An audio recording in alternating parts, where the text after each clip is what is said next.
compartilhar aquilo que Deus está falando conosco, está ministrando aos nossos corações de forma muito clara, de forma muito à vontade, muito livre. E eu tenho sentido, não sei se você sente isso, mas eu tenho sentido uma leveza, no sentido de liberdade em compartilhar o que Deus quer que nós compartilhemos. É uma guerra espiritual, mas ao mesmo tempo tem uma leveza, porque nós estamos tentando ser aliados de Deus naquilo que Ele quer fazer. Antes de fazer algumas perguntas, antes de a gente começar a nossa explanação, deixa eu fazer algumas perguntas. Você acha que Deus está fazendo o que agora? O que você acha? O céu está fazendo. Jesus falou o seguinte: eu faço aquilo que eu vejo o Pai fazendo. Então o Pai está fazendo. Sim ou não? O Pai está fazendo algo. Jesus falou assim: olha, o Pai trabalha até agora. Então o Pai é trabalhador. O Pai trabalha. E aí eu preciso alinhar algumas coisas com você. Você é trabalhador ou você é empregado? O que você é?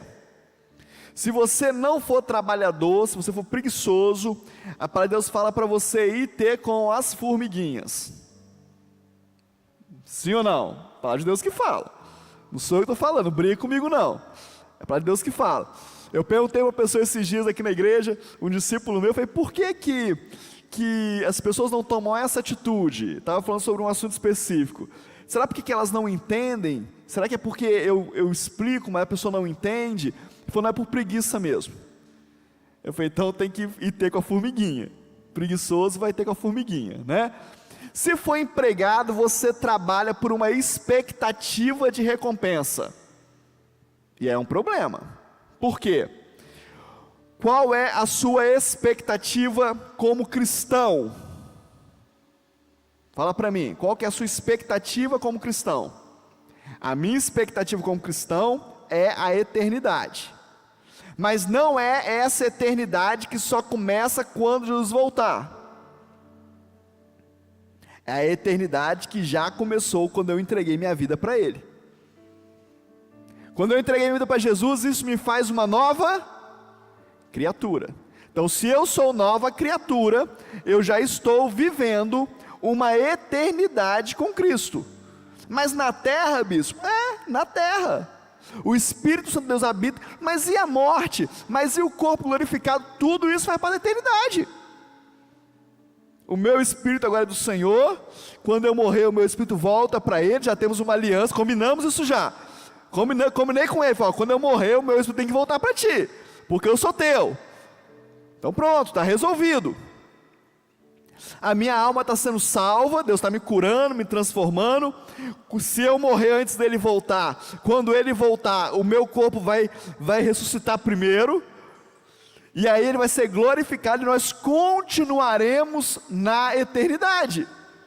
Só que a diferença é que nesse novo momento da eternidade eu vou estar reinando com Ele. Amém ou não amém? Então eu preciso entender algumas coisas. Se eu ficar com uma expectativa de receber algo na terra, eu vou viver frustrado. Aí você fala assim: então bispo, eu vou viver então pela eternidade, e aí não tem nada, só quando eu for para o céu. Não, a eternidade já é hoje. Eu preciso entrar em Canaã hoje. A palavra que eu vou pregar lá em Volta Redonda, no sábado, o tema dela é: Canaã não é para todo mundo. E aí? É o tema da palavra. Canaã não é para todo mundo, mas é para os filhos de Deus, sim ou não? É para os filhos de Deus. Que tipo de filhos pode entrar em Canaã? Lembra da história lá? O povo saiu do Egito, Deus libertou o povo do Egito. Eram filhos de Deus, sim ou não? Sim, Deus mandou tirar eles de lá, porque eram filhos. Mas os filhos que saíram do Egito entraram em Canaã? Não. Então tem filhos de Deus que não entram em Canaã. Vai pensando aí. Por que esses filhos em específico não entraram em Canaã? Porque eles tinham uma mentalidade de escravo. Escravo não reina, então não pode entrar em Canaã. Aí a Bíblia fala no Novo Testamento agora que, se eu sou menino, em nada eu sou diferente de um escravo. Eu sou herdeiro, mas não posso herdar. Eu sou herdeiro, mas não posso usufruir. Sou igual escravo. Então, alguém com mentalidade de escravo não herda, e alguém que é menino imaturo não herda. É filho, mas não herda. Tem uma Canaã terrena para a gente. E aí deixa eu te falar um negócio. Tem coisa que Deus não... Tem coisa não. Muita coisa Deus não vai fazer. Não vai fazer, é para você fazer. É para eu fazer. Abra sua Bíblia aí no livro de Josué, capítulo 6. Vamos falar um pouquinho aí sobre esse tema. Josué capítulo 6, a partir do verso 1.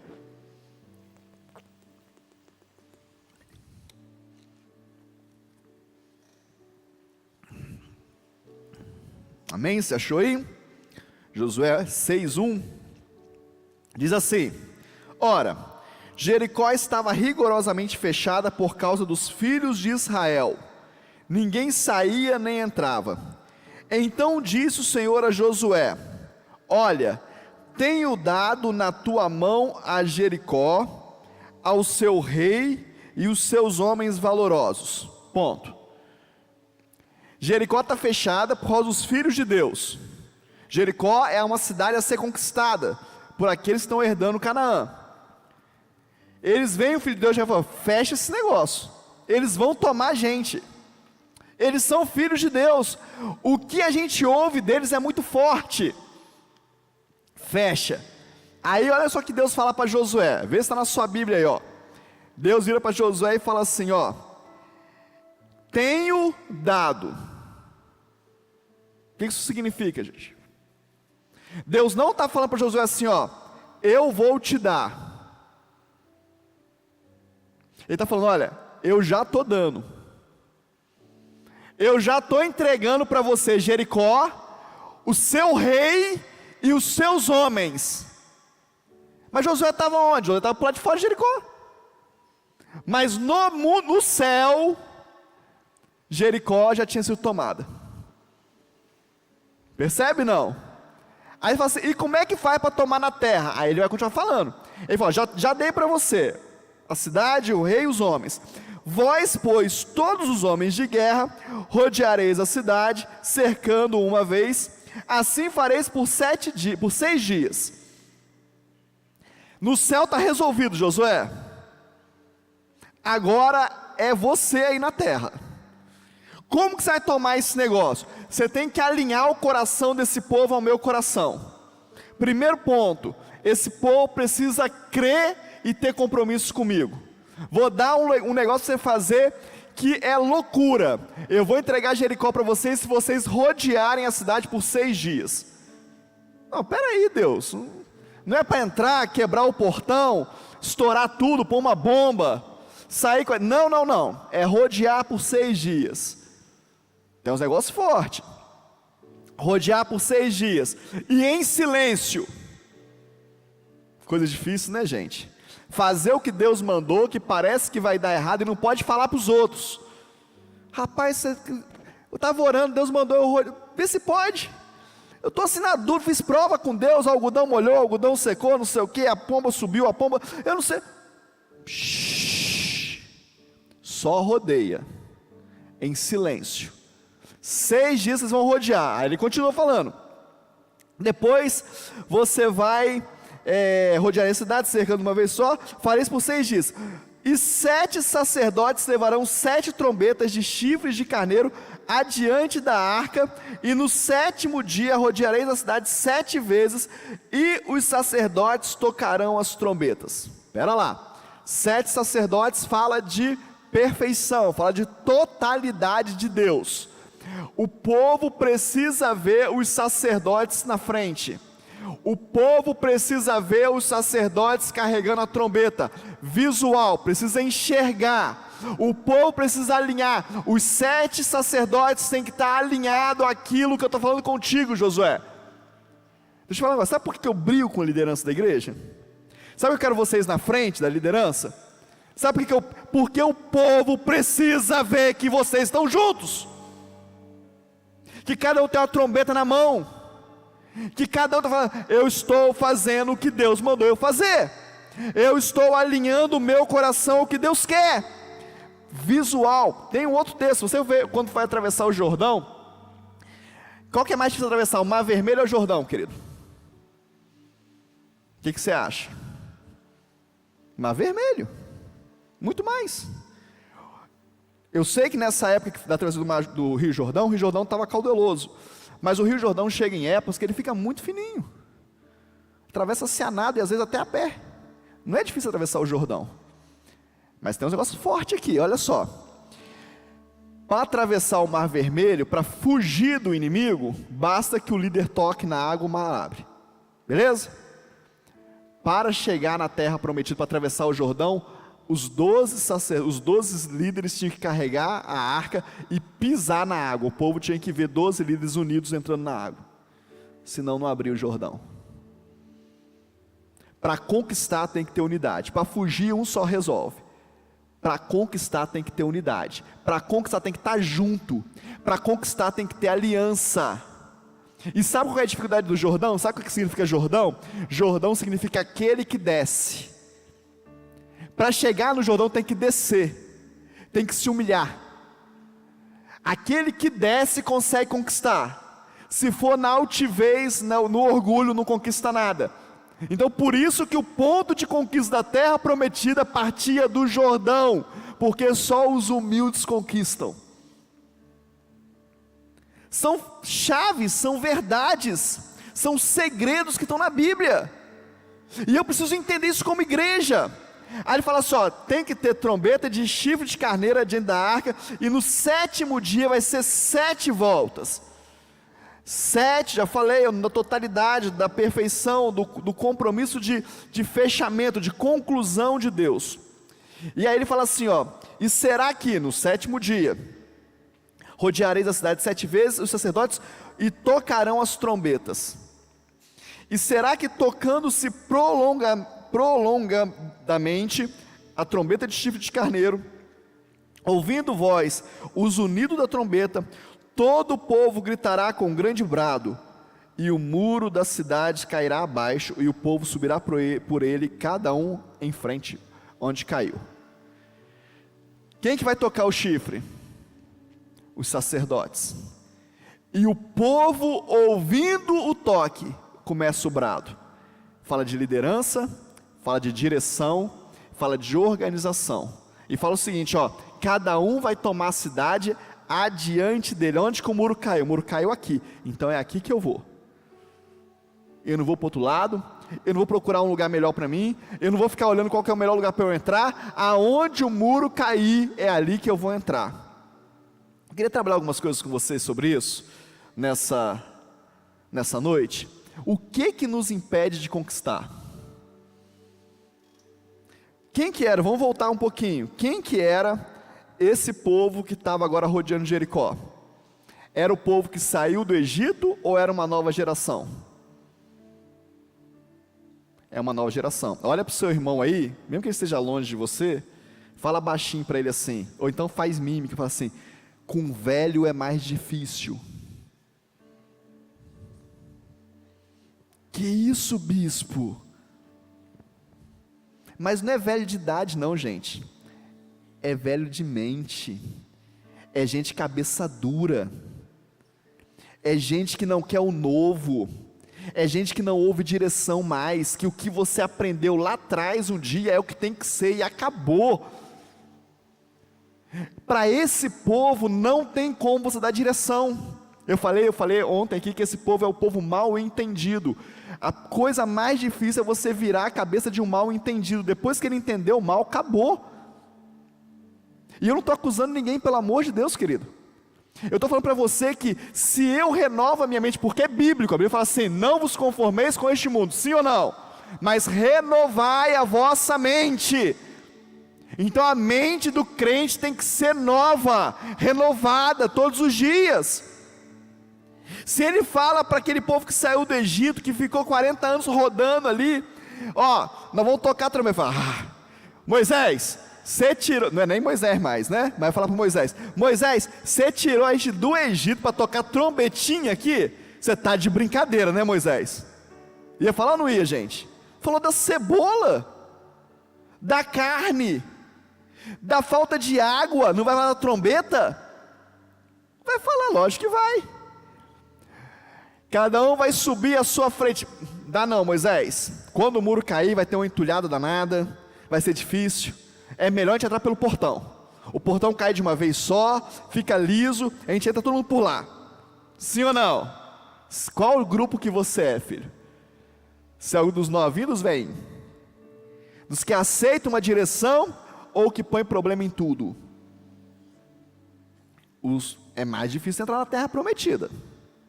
É mais difícil entrar em Canaã. Por que é mais difícil com mentes antigas? Porque elas estão presas a conceitos e preconceitos. E é por isso que o teu pastor, o pastor dessa igreja, é aficionado por liberdade.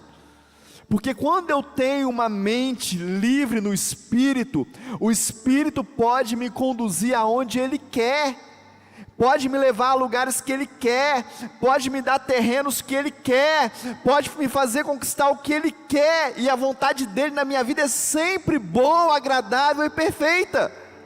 Então quando você fala sobre essa conquista, a primeira coisa que você precisa entender é o seguinte: pode ter trombeta, pode ter brado, pode ter gritaria, nós somos livres para adorar o Senhor.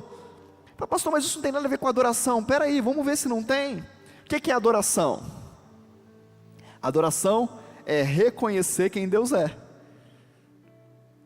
Você acha que um povo rodando a cidade 7 vezes, tocando uma trombeta e gritando, está reconhecendo quem Deus é ou não?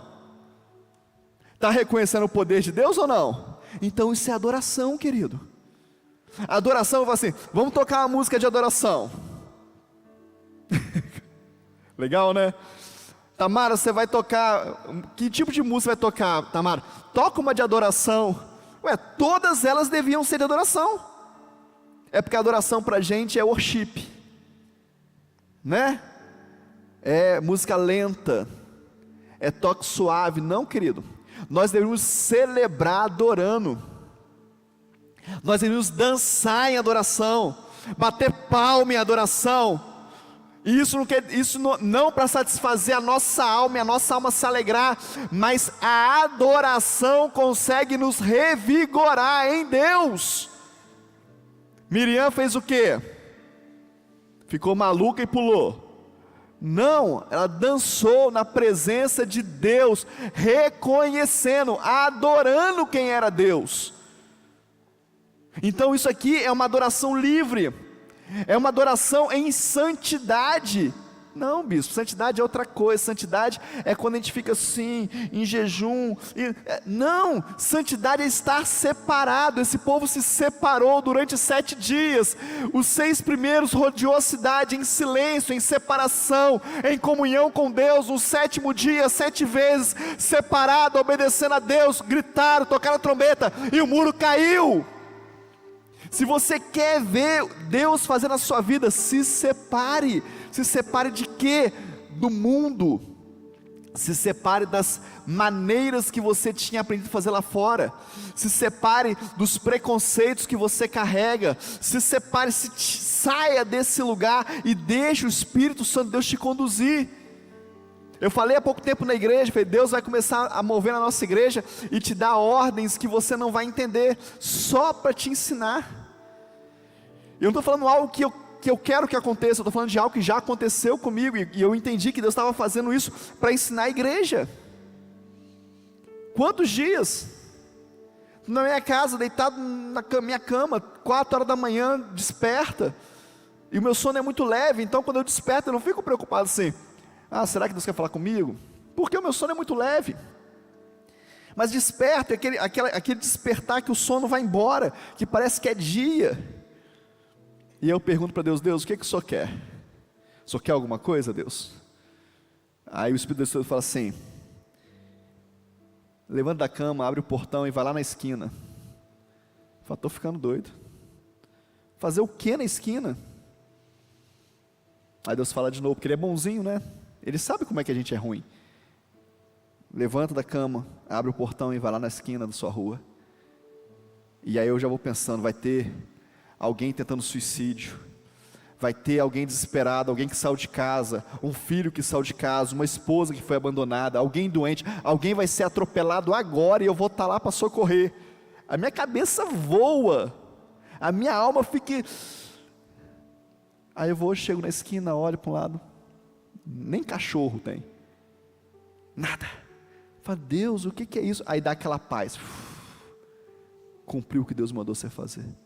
Volto para casa, algumas vezes aconteceu, eu falei, Deus, eu estou ficando doido, o que o Senhor quer?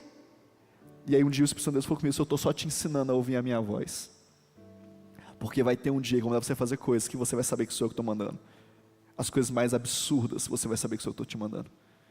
Deus quer te ensinar a ouvir a voz dEle, a se separar em santidade, em amar aquilo que Deus quer. O que Josué está fazendo aqui? Josué está falando assim, olha, eu assumi o cajado de Moisés, por amor a vocês. Querido, deixa eu te falar um negócio, ele já tinha visto o que Deus ia fazer, ele sabia o que ia acontecer, mas por amor às vidas que Deus separou, ele está liderando esse povo. Podia estar sozinho, quietinho, mas agora tem uma multidão que precisa dele, e agora em humildade, ele faz o que Deus mandou ele fazer. Deixa eu falar algumas coisas com você. Deus quer que você aprenda a expressar a glória dele, através de gestos, movimentos, palavras, sons e postura. Bispo, é muita coisa. Eu sei. Os teus gestos apontam para Deus?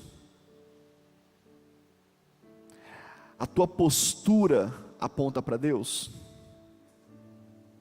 Pensa comigo, não é chamando a atenção de você para nada não, é chamando a atenção de você porque a palavra de Deus está nos mostrando. Qual que é a tua postura no culto ao Senhor? Qual que é a tua postura diante do seu momento de devocional? Postura mesmo, querido, como é que você se porta, como é que você está trajado, como é que você se comporta na presença do Senhor? Deus está nos separando como igreja, e Deus te deu um pastor, querido, que zela por isso. Os gestos para mim têm um potencial em Deus. Levantamos nossas mãos para adorar. Está cantando, mas a minha mão está aqui, ó. Levantamos nossas mãos para adorar. Peraí, você está maluco ou você é mentiroso? Porque você está cantando algo e não está fazendo. Ah, mas Deus conhece o meu coração. Lógico que Ele conhece. Prostramos diante de Ti, deitado na cadeira. A nossa postura fala do posicionamento do nosso coração. A nossa postura demonstra o quão é importante esse momento para nós, não é para Deus não. Posso te provar? Se você for num consultório médico, como é que você se porta? Diante de um juiz, como é que você se porta? Diante de alguém muito importante, como é que você se porta? Porque aquilo é importante para você. A forma que eu me porto diante do Senhor, os gestos que eu tenho diante do Senhor, falam o quanto Ele é importante para mim. Por que que o povo andou 6 dias caladinho, querido, com essa postura? Porque tinha uma promessa, eles tinham uma expectativa da terra prometida. Deixa eu te falar, qual é mesmo a tua expectativa? Qual é mesmo a tua expectativa? A minha expectativa é de ser curado. Então você pode andar de qualquer jeito, porque Jesus foi lá no tanque de Betesda, o cara estava lá há 38 anos, ele até curou o cara. Se a sua expectativa for só ser curado, não precisa de postura. Se a sua expectativa for só receber algo de Deus hoje, Ele é amor, Ele faz mesmo, Ele é... Agora, se a sua expectativa for a eternidade, de viver eternamente com Ele, de construir algo em Deus que muda você, a sua casa, a sua família, os que estão em volta de você, tem uma postura. Tem uma postura. Deixa eu te falar, a sua postura fala. A sua postura comunica. Fui numa loja hoje com uma pessoa e eles sabiam que eu era pastor. E o que eu mais ouvi na loja foi o seguinte: cheguei na loja, todo mundo sério. Tudo bom? Boa tarde. Tudo bem? Boa tarde. Boa tarde, tudo bem? Começamos a conversar, a resolver o que tinha que resolver. E aí daqui a pouco está todo mundo rindo, todo mundo expressando alegria. E o que eu mais ouvi foi o seguinte: eu não esperava do Senhor essa atitude. Eu não esperava do Senhor essa atitude. Eu ouvi isso umas 5 vezes. Por quê? Porque a nossa postura comunica. Porque como nós falamos com as pessoas, como é que nós tratamos as pessoas, comunica. Sentamos, fomos tomar um café e a atendente veio e nos atendeu. E eu falei, muito obrigado.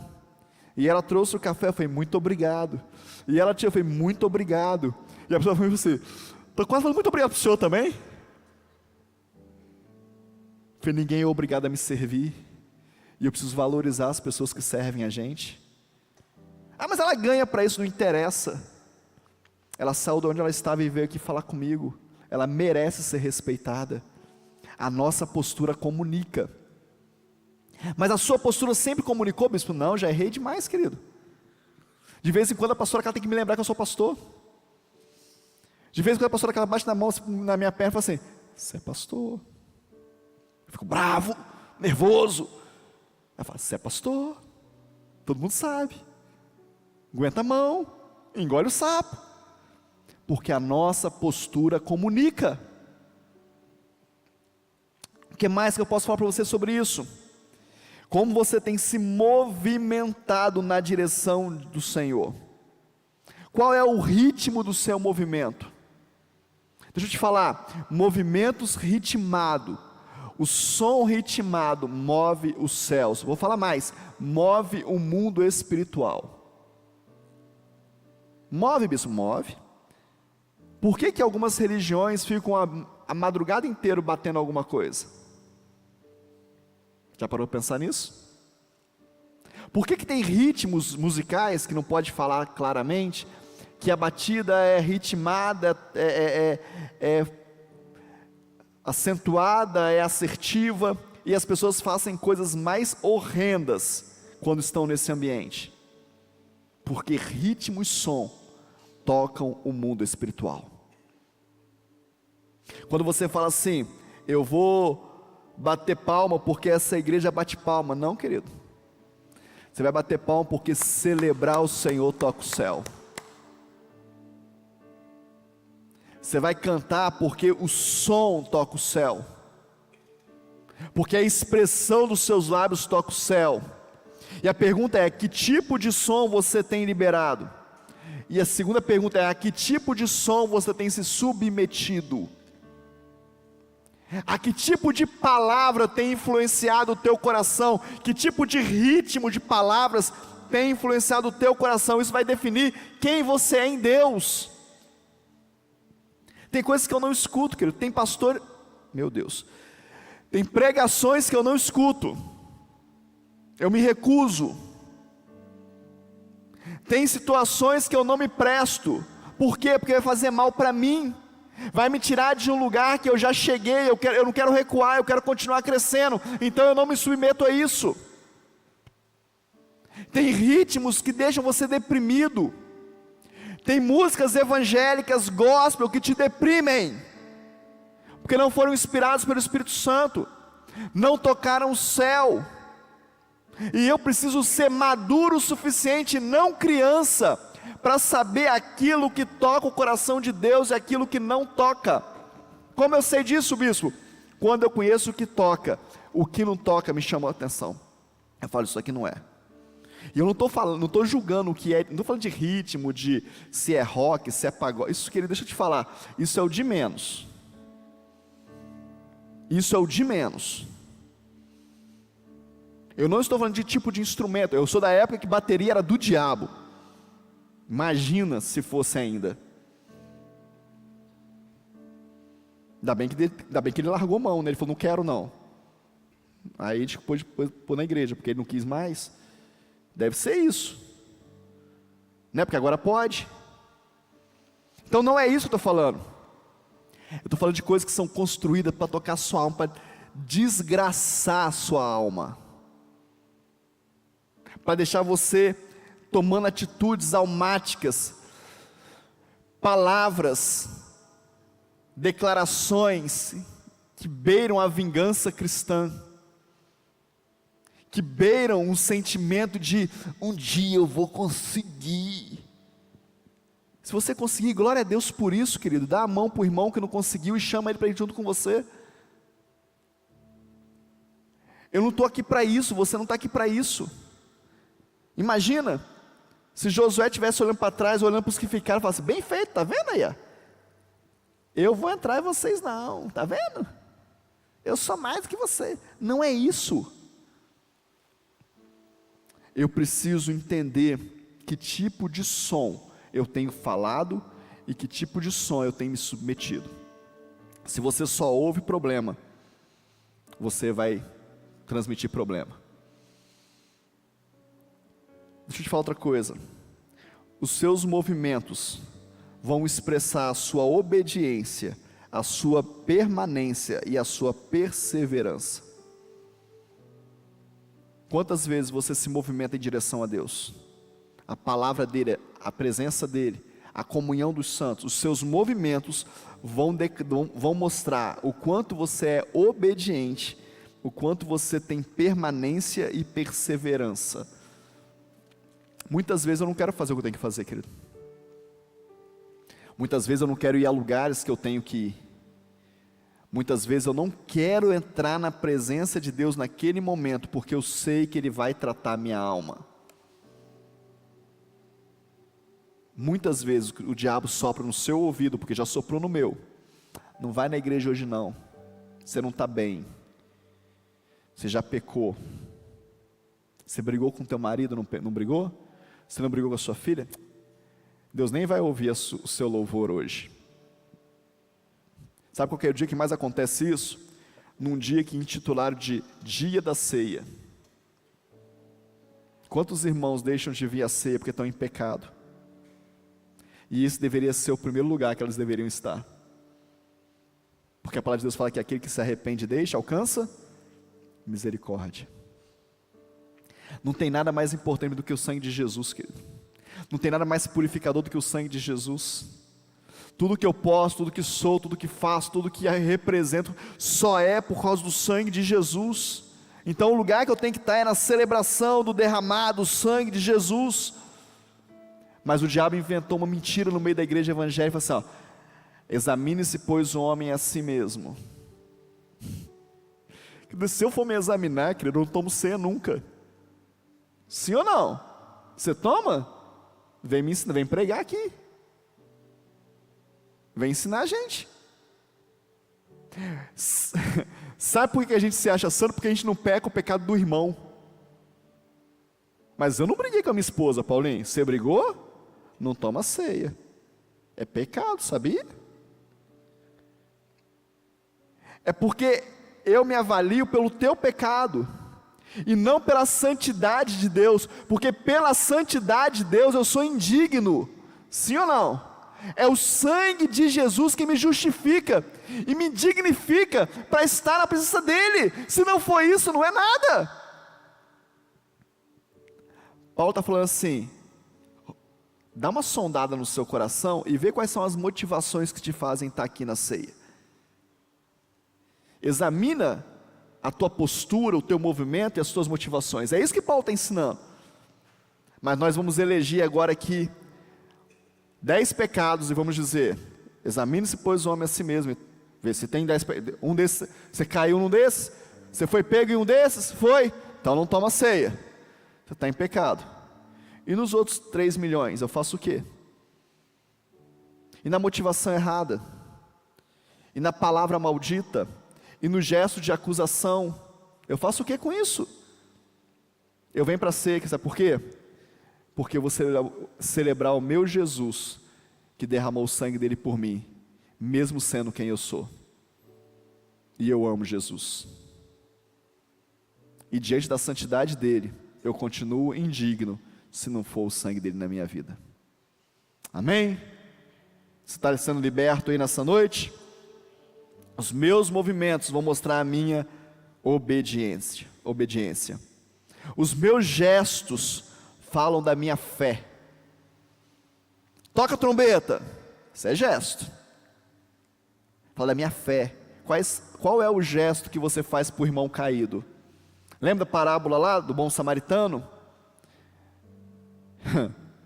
Veio o levita, olhou de longe, diz os historiadores que dava para você ver de longe alguém naquele lugar, naquela estrada.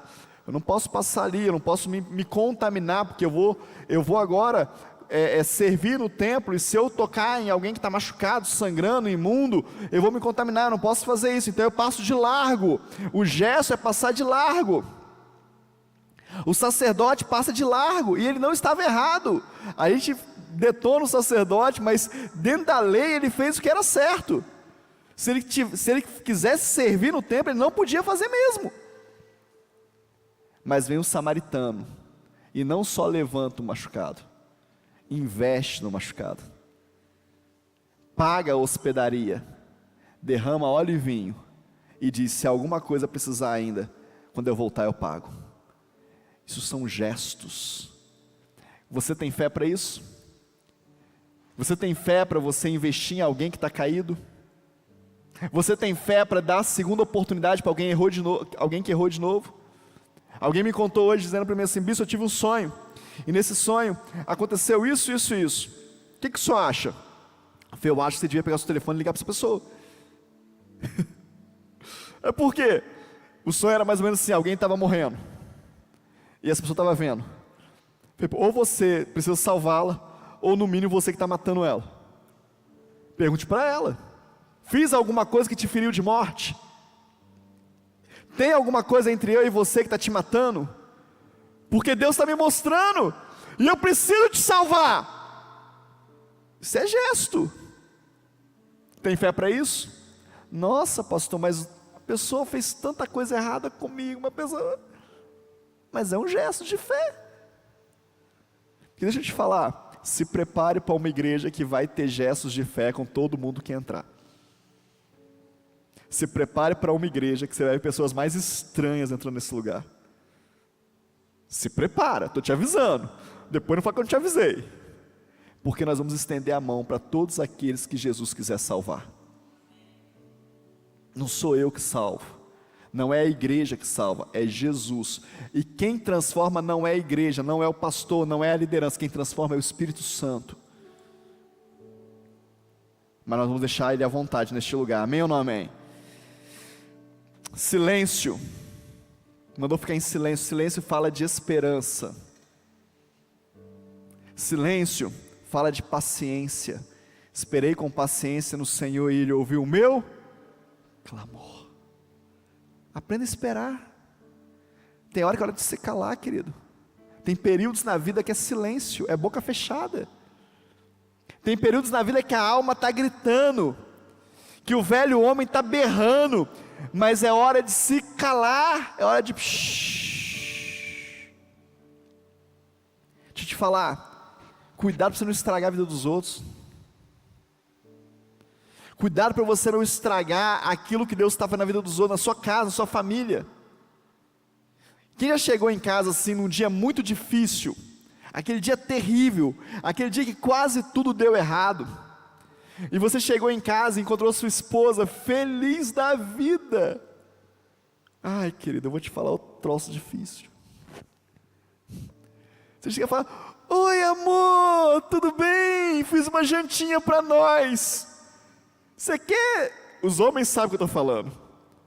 Você quer entrar na caixinha do nada e sumir, mas você está de frente a uma pessoa radiante. Aí você tem duas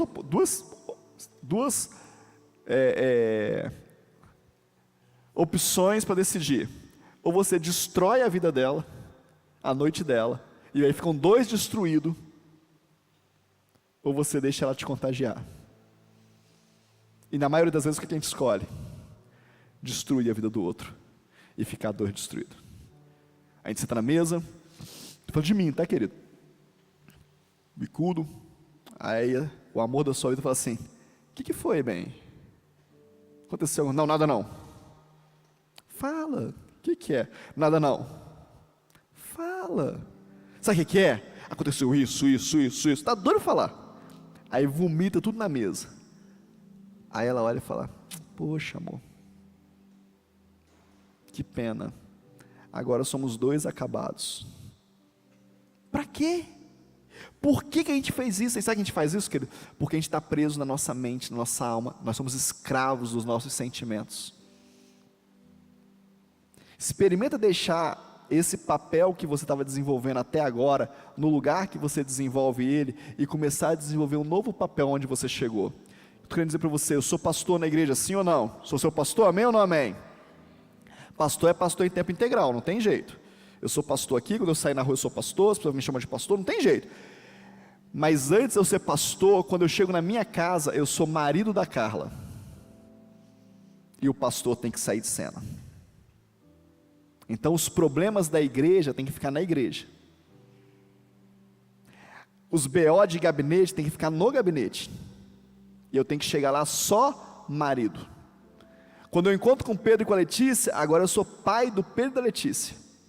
Tem que ser só pai. Ah, mas o senhor não dá direção? É pastor. Eu dou direção como pai primeiro. Se eu não der direção como pai, eu nunca vou poder ser pastor deles. E muito menos da minha mulher. Então eu preciso aprender a desempenhar papéis nos lugares dos papéis. A vida é um palco, querido. Aprende isso na sua vida. Se liberte disso. Para de arrastar junto com você todos os papéis que você desenvolve durante o dia. Aprende a acabar. Eu tenho 2 agendas. E alguém achou que era pouco, me deu mais uma. Eu não sei porquê. Eu falei: não é pouco, pastor, vou te dar mais uma agora. Está fechadinha lá dentro. Elas ficam na igreja. Elas não vão para minha casa. Sabe por quê? Eu me conheço. Eu só levo meu laptop para casa na sexta-feira. Sabe por quê? Porque eu me conheço. Se eu levar a agenda, eu vou trabalhar na igreja, lá em casa. Eu vou trabalhar no laptop para a igreja. Eu não estou falando de ter vida com Deus, de ler a Bíblia, de fazer palavra não, querido. Estou falando de coisas corriqueiras, coisas administrativas, coisas do dia a dia, que vão me roubar do lugar da minha casa. Então olha só, olha para o seu irmão e faz para ele só: tem hora que tem que ter esperança e paciência, mas tem hora que tem que gritar também. E os gritos falam de celebração e de invocação. Como é que você ora? Como é que você faz guerra espiritual? Como é que você declara posse de um território? Gente, deixa eu te falar. Estufa o peito aí e comece a ter postura de guerreiro. Enche o peito de ar e fala assim: cara, eu vou guerrear esse negócio aqui. As pessoas chegam e falam assim: pastor, lá em casa, como é que você orou? Ah, pastor, eu orei assim: Deus, se o senhor quiser, o senhor vem aqui e muda a história da minha casa. Deixa eu te falar, Deus não vai lá. Deus está no seu alto e sublime trono. Deixa Ele quieto lá. E Ele te deu autoridade para poder mudar a história. Então, como que é a tua postura? A tua postura é alguém que tem uma expectativa de eternidade. Então o que está eterno já existe. Pai, essa casa o Senhor me deu por herança, o Senhor me deu por possessão, os meus pés são santos, as minhas mãos são santas. Então agora, neste momento, eu quero declarar que essa casa é do Senhor Jesus. E ponto. Esse ambiente só pode ser frequentado pelos anjos do Senhor. Todo demônio vai embora, todo espírito contrário vai embora, todo tipo de seta vai embora, porque eu estou representando o céu. Então eu preciso entender isso. Aí você é muito bravo com teu marido, Você é muito bravo com a tua esposa, mas quando o demôniozinho apresenta lá, você fica mansinho. É com ele que você tem que ficar bravo.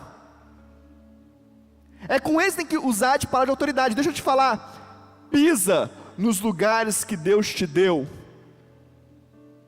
As guerras espirituais, as maiores guerras espirituais que eu enfrentei na minha casa, quando o inferno queria se levantar para me envergonhar ou para me amedrontar. Eu estava há pouco tempo pastoreando aqui na igreja. Minha filha era recém-nascida. E a Letícia começou a passar mal, e nada resolvia. E quando eu era solteiro ainda, Deus um dia usou uma pessoa cheia do poder de Deus e confirmou no meu coração. Eu pedi para Ele, e Ele fez o que estava no meu coração para eu entender. Ele tinha me dado o dom de cura. E eu orava pela minha filha, falava, Deus, cura ela, eu levanto contra essa doença, eu quero que minha filha seja... E nada acontecia. Falei, Deus, o que está acontecendo? Eu sou pastor da igreja, eu tenho autoridade, o Senhor me deu autoridade. Um dia o Senhor falou que o Senhor me deu dom de cura. A minha filha está doente, eu não consigo orar pela minha filha e curar. Os médicos não curam, o remédio não cura, eu não curo, o Senhor não cura. O que está acontecendo? E aí um dia Deus falou comigo assim, eu vou te ensinar um negócio hoje. Só nós três em casa, eu, a pastora e a Letícia, recém-nascida, bebezinha. Ele falou, manda sua mulher para o quarto, prepara tudo o que ela precisa, que hoje a gente vai ter uma conversa. Eu falei, meu Deus, eu estou sentindo o que eu ouvi lá de Deus hoje agora aqui. A pastora Carla no quarto, no nosso quarto, com a Letícia. Precisa de alguma coisa, amor? Precisa de remédio, de água, de comida, o que você precisa? Porque eu vou trancar você no quarto. E eu vou ter uma conversa com Deus. Deus falou que vai ter uma conversa comigo. Eu não sei o que vai acontecer nessa conversa. Ela falou, estou de boa. Resolve sua vida com Deus. Entrei no quarto da Letícia, fechei a porta. Falei, Deus, agora é nós dois aqui. O que você quer me ensinar? Passou 1 hora, passou 2 horas, 3 horas, Deus não falava nada. Comecei a orar. E aí eu ouvi um sussurro de Deus. Comece a observar os sussurros de Deus. Uma impressão. Abra o guarda-roupa da Letícia. Abre o guarda-roupa, abre as gavetas. Senta aí agora. Sentei no chão, fiquei olhando para o guarda-roupa. E aquela presença de Deus foi me tomando. Você sabia que tem coisas ocultas? E Deus foi ministrar no meu coração. Você sabia que pessoas bem intencionadas podem ser usadas pelo inferno? Você sabia que a vida é uma guerra? Você sabia que quando nasce uma criança existe uma guerra no inferno, porque é um propósito meu que brotou no céu e não uma vida na terra? Você sabia que os meus planos... Aí Deus começou a ministrar no meu coração, eu comecei a chorar. E Ele falou, agora você vai levantar como um guerreiro, que eu vou te ensinar a guerrear. E eu levantei, Ele falou assim, agora você abre a gaveta tal. Eu abri a gaveta, estava aberta, eu só puxei. Enfia a mão lá no fundo da gaveta. Eu enfiei a mão e puxei um chaveirinho desse tamanhozinho, de madeira, uma escultura de uma japonesinha. Uma tia preciosa tinha me dado, para colocar na primeira mochilinha da Letícia. Quando a Letícia ganhar a primeira mochilinha, você coloca na mochilinha dela, tá? Deus falou com isso, tem um demônio que recebeu esse chaveiro. Manda ele embora da sua casa. Uma tia preciosa, querido. Tenho certeza que ela amava minha filha. Catei aquele negócio, comecei a repreender e tal. E aí o céu fechou. E aí acabou aquela atmosfera de oração. Veio guerra. E eu orando. Falei, vai embora, eu te expulso. No apartamento, num prédio, você imagina a cena. E tal. E aí, né? Tudo que eu já vi fazer e aprendi um dia, sei lá, catei uma panela mais velha, coloquei álcool, joguei o negócio lá dentro, taquei fogo, e eu te repreendo, o álcool secou, e o chaveirinho nem chamuscado ficou, e era de madeira. Eu falei, Deus, que é isso? Para você entender que existe resistência no mundo espiritual. E Deus começou a me ensinar a batalhar pela minha casa, pela minha família e pela minha igreja. Num chaveirinho que estava atacando a saúde da minha filha. que você está falando isso, bispo? Não tem nada disso aqui na palavra, eu nem estava lembrando disso. Estou falando para você o seguinte, que as experiências que você tem na sua vida não vão tocar só você. As experiências que Deus proporcionar na sua vida não vão tocar só você, é para tocar quem está à sua volta e para quem te deu autoridade de liderar. Sabe aquela experiência que está vindo na sua mente aí agora? Nossa, bispo, aquele dia que eu orei, então foi isso. Vão chegar pessoas perto, escuta eu te falando, vão chegar pessoas perto de você que vão ter que ouvir dessa experiência que você teve. Vão ter que ser ministradas dessa experiência que você teve. Teve um dia que foi assim que aconteceu e Deus mudou a minha história, vai mudar a sua também. A autoridade nós conquistamos em Deus a partir das experiências que Ele nos proporciona. Eu posso falar disso porque eu vivi e venci. Você também pode falar de coisas que você já viveu e já venceu, mas precisa falar. Sons, gritos de autoridade precisam sair da sua boca. Mas a igreja precisa ter como é que fala? Ser comportada, ser ajustada. Sim, tem hora para tudo. E eu quero terminar dizendo isso para você. Eu quero orar com você. Tem hora para tudo. Tem hora que você vai ter que tomar o filho da mão de alguém e usar de autoridade para Deus não matar, para que aquela criança viva e não morra. Eu era muito pequeno. Um dia chega uma tia minha com o neném no colo, um primo meu. O médico disse para ela: vai para casa, porque o seu filho tem mais 6 horas de vida. Não adianta ficar no hospital, com meningite, último grau.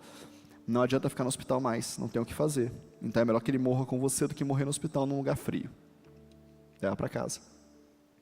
Aquela mulher recém-convertida saiu andando a pé, com aquela criança enrolada na manta, numa distância como se fosse daqui lá na praça, que era a distância do hospital na minha casa. Mas naquela casa ela sabia que existia alguém que orava a Deus. E ela chegou com aquela criança, minha mãe abriu a porta e ela disse: Lourdes, o médico disse que ele vai morrer, não tem mais o que fazer. Minha mãe falou assim: o médico não é Deus. Catou da mão dela, colocou aqui e disse: você não vai morrer. Eu repreendo o espírito de morte da sua vida e você vai viver com aquela criança aqui.